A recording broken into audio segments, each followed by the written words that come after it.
So this is the last topic. This is what we call a sample size calculation.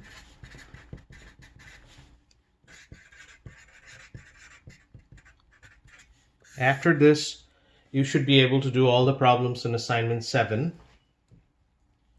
And also this is the assignment 7 up to which is your next test. So there are two different formulas from which you can actually calculate the sample size. One is x bar plus minus z alpha over 2 times sigma over square root of n. This is one formula. Another is p hat plus minus z alpha over 2 times square root of p hat q hat over n. So these are the two different formulas depending on what information is given to you. This part is known as E, or in your book they denote it by SE, which is the sampling error. So to find the sample size, the sampling error information should be given to you. So SE should be given in all these two cases, and then you should be able to calculate the n.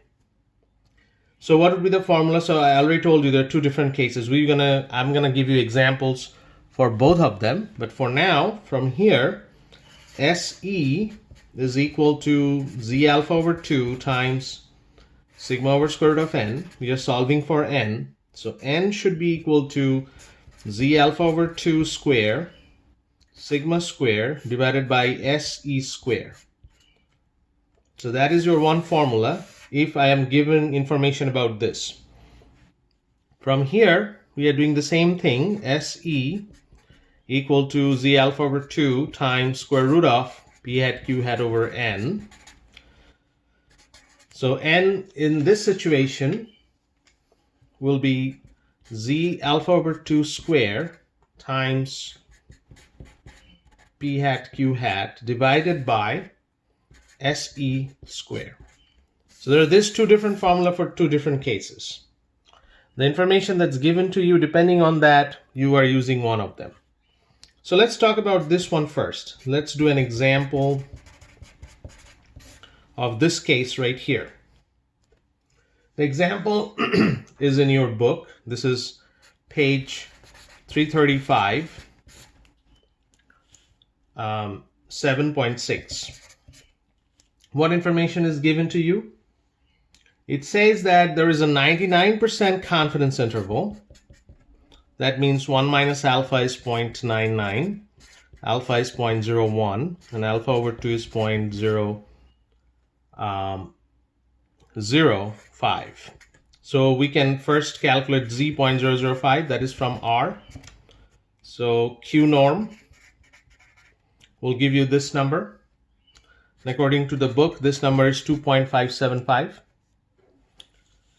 Also given to you are this information. What is sigma? Now there is R given to you. R is the range. So range is given to you as 0.4. Sigma is approximately R divided by 4. So this is a new information. What is the relationship between range and sigma? So that's 0.1. That's given to you. So somehow the sigma should be given to you. So I have, what is the SE that's given to you? SE is within 0.025. So 0.025 pound. In the problem, it denoted by within 0.025 pound. So that's the SE.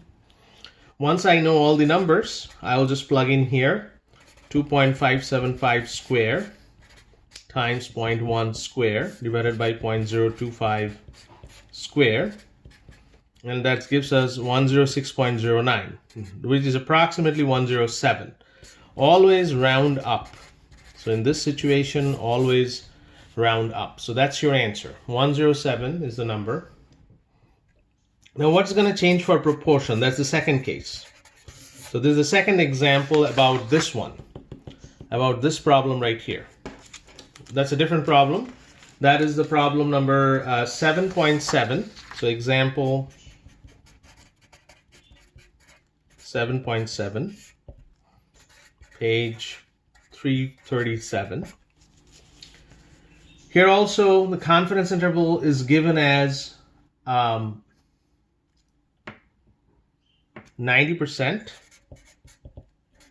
So from there you can calculate the z value, and the z value here is 1.645.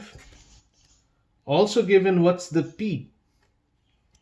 What's the p value is given to you. P is 0.1 because 10% defective. Q will be 0.9. So formula n, I'm just plugging in numbers here, 1.645 square times 0.1 times 0.9 divided by, what is SE? SE is given as 0.01. So that'll be 0.01 square. So this is 2,435.4, which is approximately 2,436. So these are the two types of problem. Now here the range is given in sigma, you need to calculate, but for the test purposes, sigma will be given. You don't have to calculate from the range. The sigma itself will be given. And in this purposes, this is the information need to be given. P, what is the confidence interval, and what is SE. So this is the very last topic of sample size calculation. You should be able to calculate now the sample size, and you should be able to do all the problems from chapter 7. Next, I'm going to post a review video for the test. All right.